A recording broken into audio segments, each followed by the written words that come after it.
Hey, what's up you guys? Welcome back to another video. Hope you guys are doing well. In this video I'll be comparing the key valued, documented, column oriented and graph database, which are types of databases. So let's get into it. So the introduction to database types. There are four main types of databases. One is key valued, documented, column oriented and graph databases.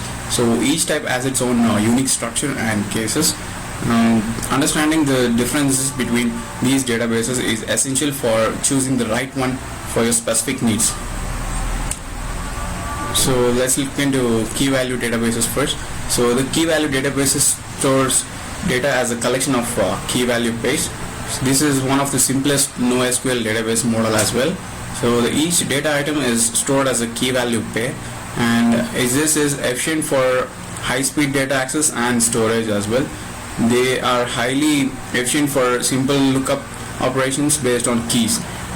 So these are mostly operated, these databases are mostly operated using the keys, and these are ideal for simple data storage and retrieval tasks where each piece of data is uniquely identified by a key.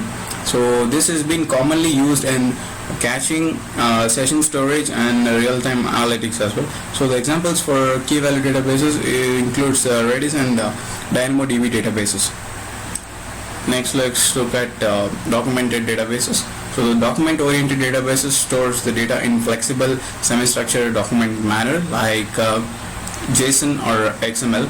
So it stores, retrieves and manages the data in the form of documents, often using the JSON or BSON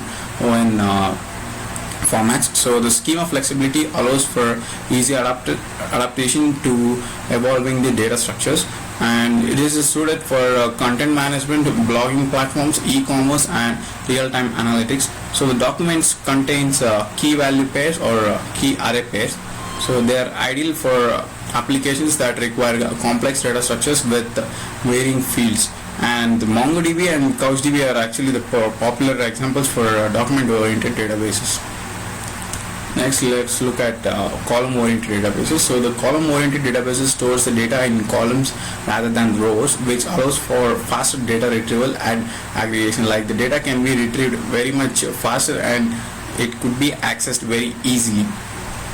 So the data which has been stored in column rather than rows, optimizing for read-heavy workloads.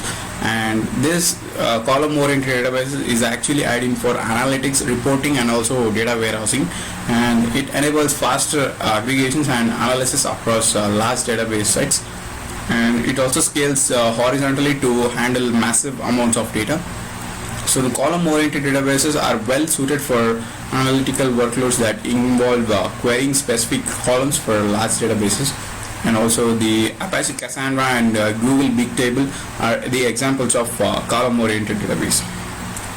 Let's look at this graph-oriented database. So the graph databases are designed to represent and store relationships between data points actually. So this has been designed to represent and store data as nodes, edges and properties. So nodes are basically the values and edges are the connecting points between them, and it focuses on relationships between data entities. These graph databases are efficient for querying complex relationships and traversing the graphs, and also this is suited for social networks, recommendation engines and then fraud detection and network analysis as well. So they're ideal for applications that require complex relationship mapping such as social networks or recommendation engine. So the examples of graph databases include Neo4j and Amazon Neptune.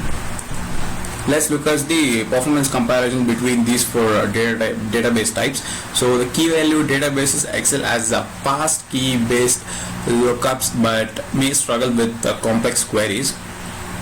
This basically performs well when it is in the simple queries, but when it comes to complex queries it might look at some hiccups. So document-oriented databases are actually versatile for storing of flexible data structures but may have slower performance compared to key-valued databases. And also the column-oriented databases are optimized for analytical queries but may not perform as well as transactional workloads.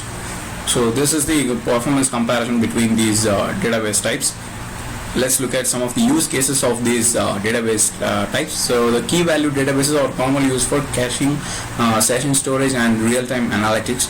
So in the documented databases are popular for content management systems, e-commerce platforms, and IoT applications.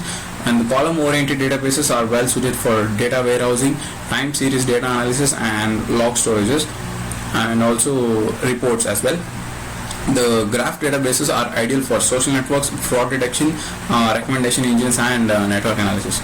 So each type of database has their specific strengths and weaknesses that can make them better suited for certain use cases. So we'll consider the considerations for choosing a database. So what are the factors to be considered is like such as the data structure is to be considered, the query requirements, scalability, and performance when you're choosing a database type is a must. So it's essential to evaluate your specific use case and requirements before selecting a database types.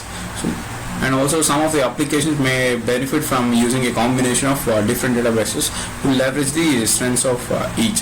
So when you're trying to penetrate to the complex data, you might be want to use a combination of these database types, so that might be more helpful to access the data and also for data storage as well. Now, so the conclusion is that the key value, documented, column oriented, and also the graph databases each have their own unique characteristics and use cases. So understanding these differences between these databases is actually crucial for making informed decisions about this database collection.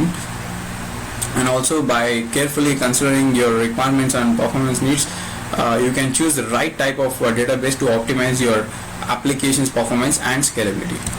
Thank you.